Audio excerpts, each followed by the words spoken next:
Grant us the wisdom to understand the patience to preserve and the humility to ask for the help when needed. May our time together be fruitful and enriching.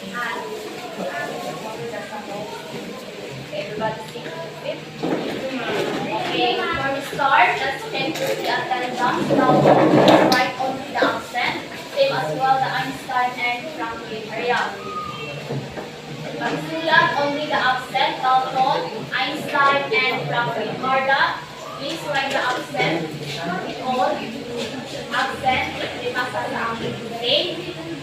Okay, before we start, let's have first our classroom rules. Okay, so ano ba kailangan natin mga classroom rules? It is important inside our classroom to be ready and prepared and well disciplined. Okay, first we have come to school on time. This is important as you as student to come to school early and walk a path late. Second, be ready to learn. Be ready to learn every day inside the classroom. Number 3, listen and follow always direction or instruction of teachers. Number 4, you want to answer talk, please raise your hands and speak. Are with others? And also we have always ask questions. If you have my mga questions kayo na maintindihan, you could ask questions to the teacher. Huwag sa class and always do your best. This is for your own, your best inside the classroom. Okay? Try new things. Huwag lang yung sa isang simula. Try new things. At join activities in the classroom or the school campus. 9, believe in yourself. Of course, before tayo mag-believe sa iba, believe first in yourself. Kung kaya nila, kaya nyo rin. Am I right? Yes! Okay. Last, work hard to have fun. Of course, pag stress na lahat, hindi naman pwede stress lang. Of course, kailangan din we have fun. Are you having fun today? Yes! Matamlay. Are you ready to learn today? Yes! Are you having fun today? Yes! And before that, let's have first the activity. Story called, I Want You. What was our last lesson last meeting? Now, I want you to have what was our last lesson last meeting. Now, wala. Just give the number 1 to 3. 3, 1, 2, 3. Stand up. What was our last lesson last meeting? Ano yung last tahod natin? Without? Ha? Wala? Okay, just give.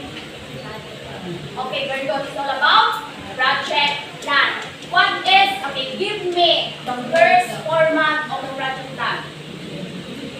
Give me at least one, the first format of the project plan. Without? I hear a prize, actually. Now, what is the first format of the project plan? Is it Hannah? Okay, very good. Name of the project. You have not got. Okay. So, our lesson last meeting is all about project plan. But before that, let's start a new activity or new lessons. But before that, I want you to group yourself. Since madami naman kayo, by table na lang kayo. Okay? Group 1, Group 2, and Group 3. Are you ready? Yes! Okay, good. Here we go. This is your envelope, and inside of this will be your activity. Okay? So for the Group 1, here is your mga tasks. Dito sa loob is may mga picture akong pinat. Kailangan nyo i-arrange yung picture. And may mga names to dito. Kailangan i-identify nyo what types of the picture it is. Kapag sino ang kaunahan to, kapag sino ang unang nakabuo ng pictures na to, she will have or earn the points and also prize. Okay? Are you ready? Yes! Okay. Wag ko lang, ako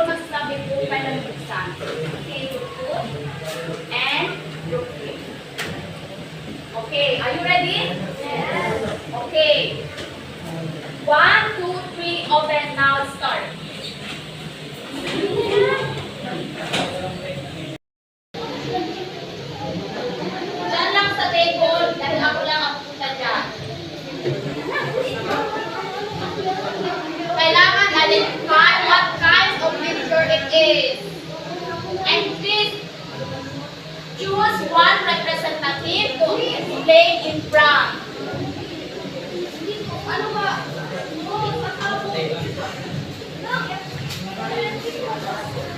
Seven, six, five.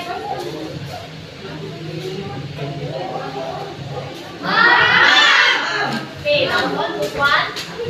Wait lang muna.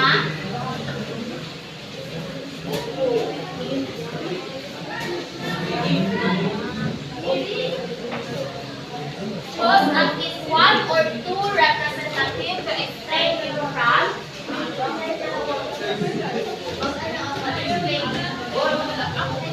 Point is for 15 points. Wait lang. Okay, wait lang. 6, 5, 4, 3, 2, 1. Time's up.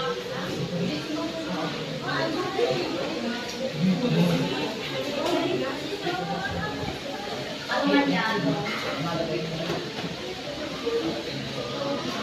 Bakit? Tapos na? Choose. Anong klase yung ano siya? And choose at least two or one representative to explain the process.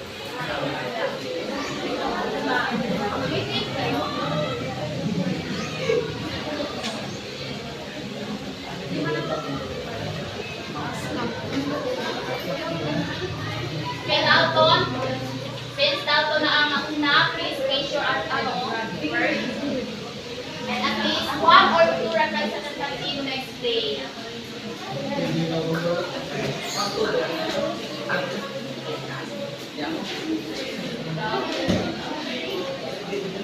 Tingnan natin kung ano na po nila.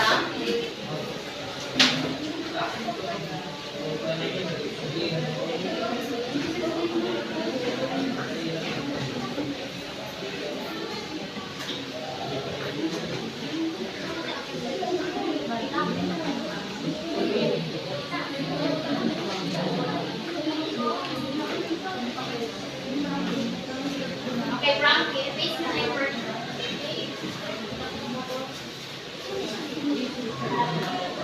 Maria.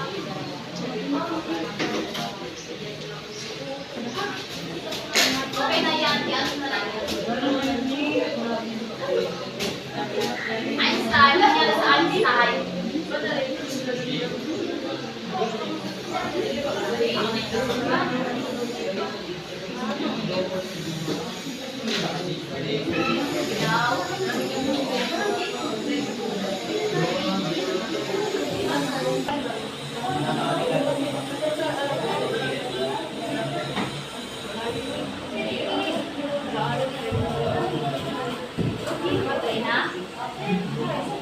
Okay, everybody make your seat. Since nauna kayo, Dalton. Okay, Dalton, ano yung na-on nyo? How will you explain that? Without? What is your name? And your partner is? Keep quiet. Oh, sige daw. What type of?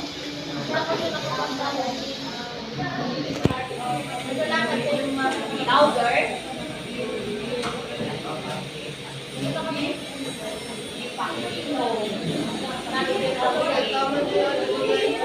Enough. Give packaging. Decorated paper bag. Packaging. What is your idea about that? Anong alam mo dyan?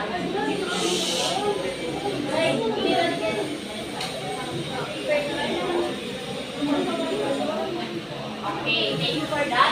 So everyone, okay, thank you for that.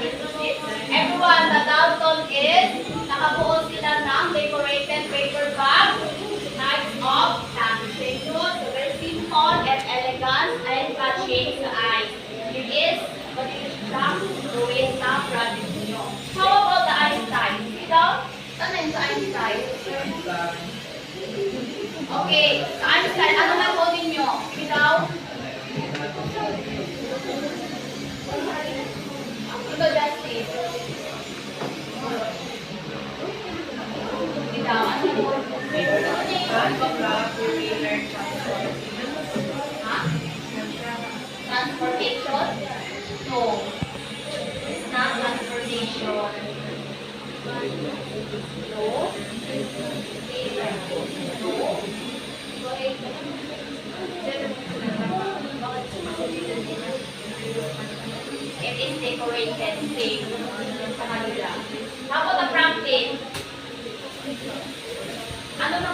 nyo?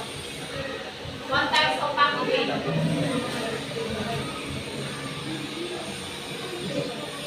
No, it is band-wrap packaging. Okay? And of that, the Dalton will earn 15 points. I will give you the price later.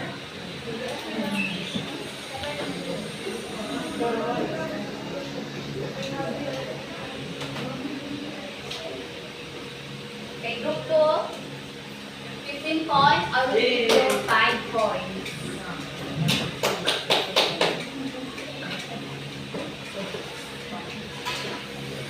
So, earlier, while doing the activity, it is difficult or easy? Now, easy. Easy. How about the rest? It is difficult or easy? Easy. Easy kasi ito na ako nagawa. It is difficult or easy? Difficult. Okay. And for that, what did you observe? What was our lesson today? Medical? Okay, very good. Our topic today is all about packaging. And for that, we will start our proper lesson. First, we have our objective. So let me read our objective. First, we have at the learning objectives at the time of the lesson, students are able to define what is packaging. It is important in the building industry. Identify the different types of packaging. There are so many. And C, you need to design your own packaging concept for a field taking into account material selection. And for that, first we have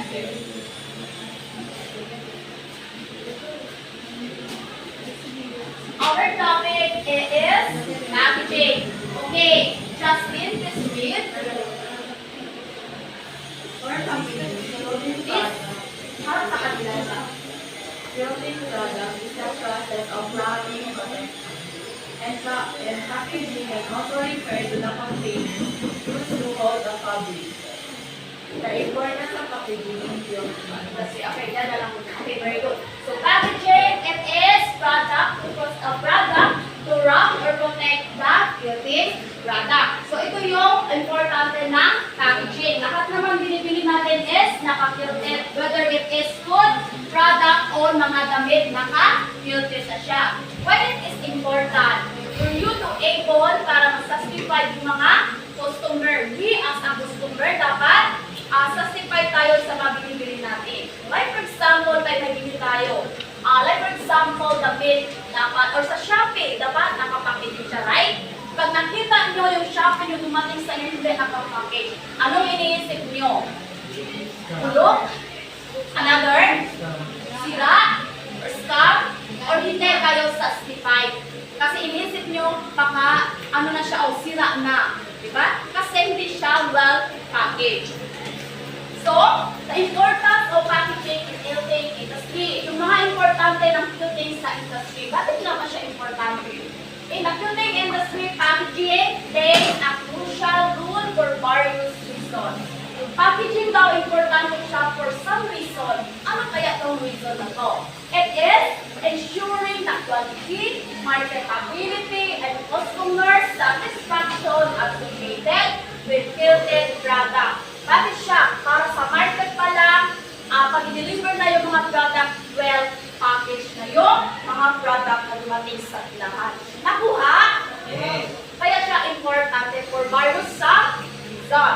Okay, first that we have our first protection of the product. So heels are often delicate and handmade and valuable items. Remember, yung mga product natin is mga smooth, sensitive, kailangan naka-well package siya. Sa damit, pwede naman i-hamper lang siya pinaka-well package. Pero sometimes, may mga tela talaga na sensitive talaga siya, na kailangan naka-full package siya. For you, para makaiwas sa moist, sa dust, at sa mga mabasa siya, para makaiwas madali siyang magulo. Okay? And number 2, enhancing brand identity. What does that mean? Brand identity. Pag naka-well package na ang iyong mga product, pwede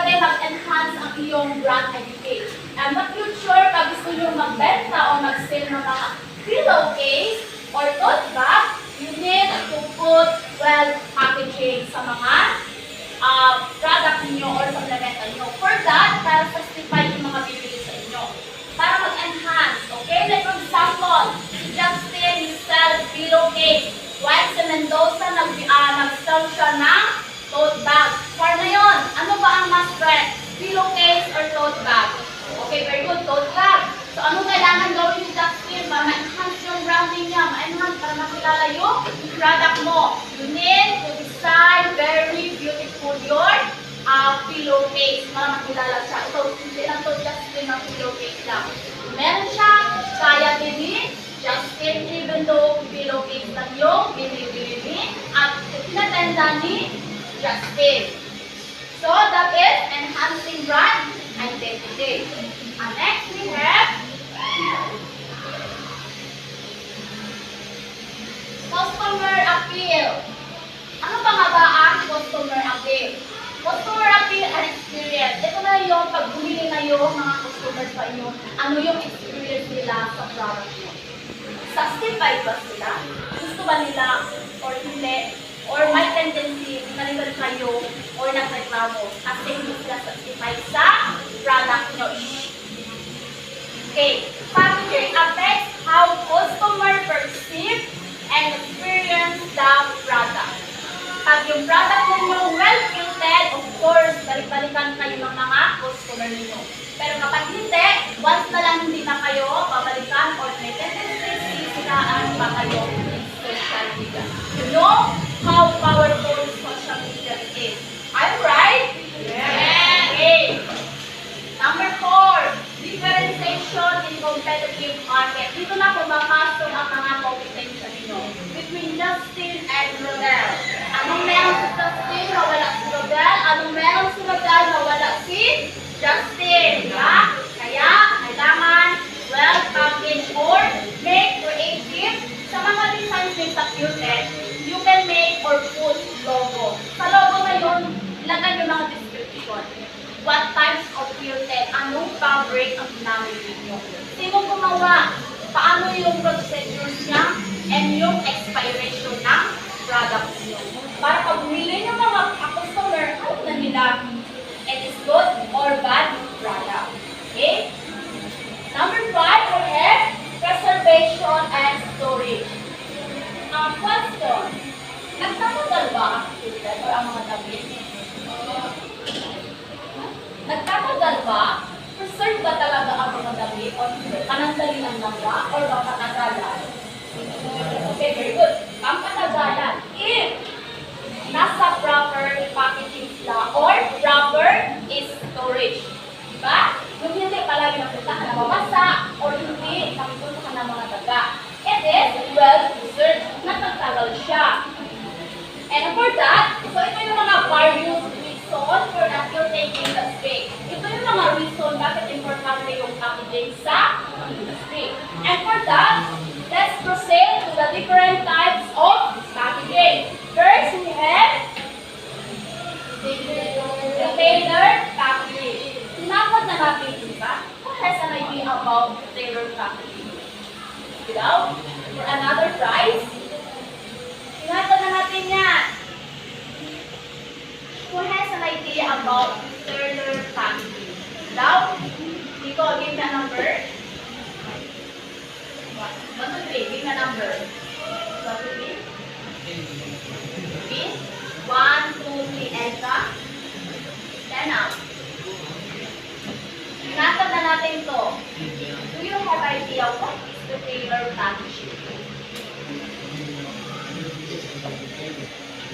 Erika? Test lang.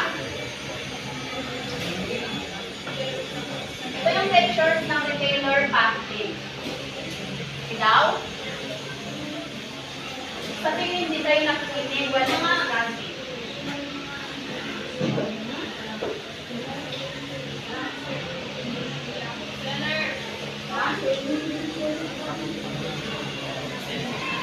It is? Okay. Retailer packaging where the tools and materials are well packaged.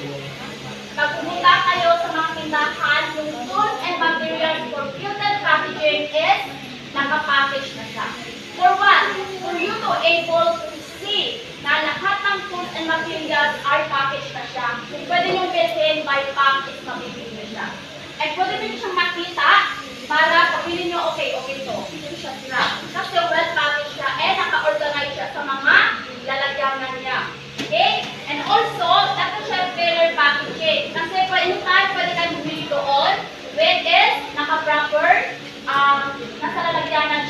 makita ng mga customer kung ano yung kaya nilang bilhin or anong klaseng tools and materials to. Nakuha?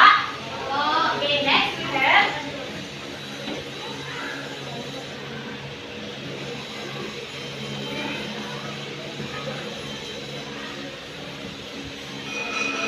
have the round tissue paper and a fabric bundle presented in stylish ways.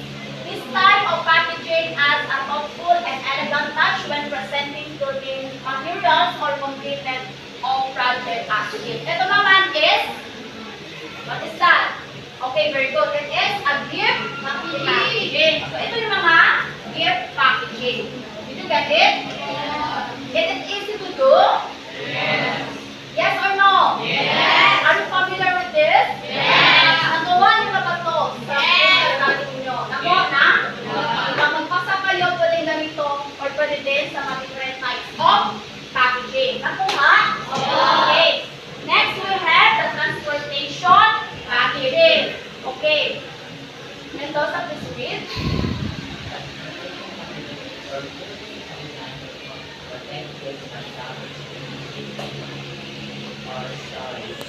Okay, very good. Transportation packaging. Ano yung alam nyo sa transportation packaging?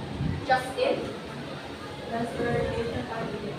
Ito po yung nag-protect sa mga products ng package. Okay, ano pa? Deliver sa message. Okay, very good. Ito yung pictures ng transportation packaging. It is a small or a big box. Para pag diniliver na siya sa tindahan o kahit saan, it is protected, hindi siya madaling sila. Okay, and next we have decorated paper bag. It is, ito na yun, decorated paper bag. It is easy to do or difficult? Easy. Easy lang? Okay, easy lang daw. So, ano nga ba ang decorated paper bag?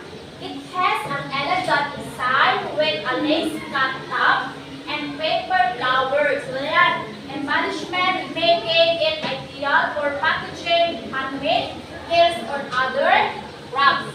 Okay? So, ito na yung decorated paper bag packaging. Pwede nyo itong gawin. But make sure malaki din yung paper bag na gagawin nyo. Yung kasya yung below case. Nakuha? Okay, next. I think it is the last. Ay, meron pa pala isa. It is a simple band wrap packaging. Okay? Simple band wrap packaging is yung nabuo ng mga bracket kanina. The simple wrap packaging, ito siya, oh. I think nagawa nila dito. The easiest way. Diba? Kasi na-check namin last, ito ang mostly meron sa mga design nyo. It is, pero I don't know kung magawa nito sa Philippines. Kasi alam ko, so yung pillowcase is either sa plastic siya malaki or sa box. Yung pillowcase, pwede yung gawin. But it is also belong to the types of packaging. And last we have, matapos na tayo, it is fabric bags. Yun na yung kanina sa Einstein. It is fabric bags.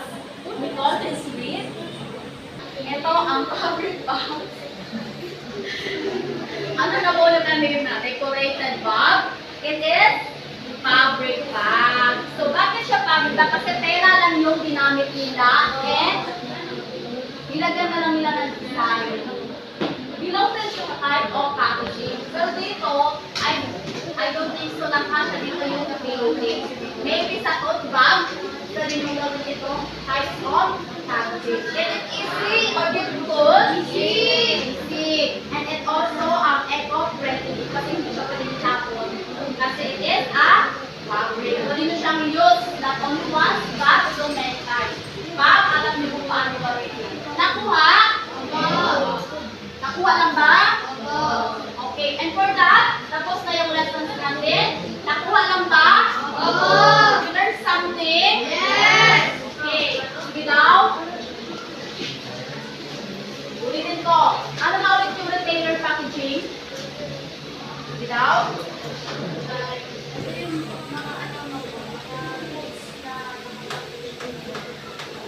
Okay, very good. No, ito yung retainer where is the tools and materials are well packaged. And for that, since nakuha nyo na lahat, it's time na nakuha at least. So, and for that, to end our lessons, no, actually, meron pa tayong mga activity. Pero since it is time already, paspasan na lang tayo, okay? So, mag-jump na lang tayo sa activity, which is sana magagawa kami ng own DIY packaging. So, since hindi na siya na-include, kasi time na, so itapat na lang natin siya. Okay? May na-learn ba? Okay. Are you sure? Yes. Okay.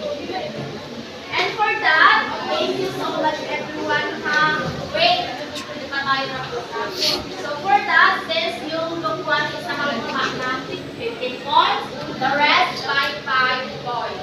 And for that, I have here the prize for the everybody who participated the activity. Okay? So for the group 1, meron group 2 and group 3. Okay? And for that, meron pa din, which is, I have here a little reward for everyone. I have here simple token. This is for everyone.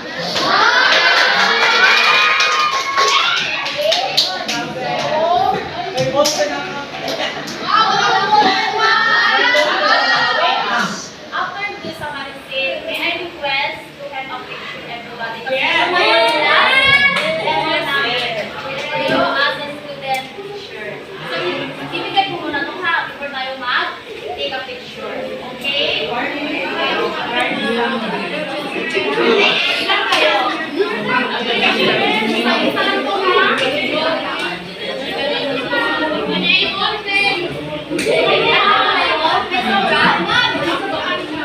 Meron na. Sipien. Sino ba kayo absent? Sige natin. Okay? Wait lang.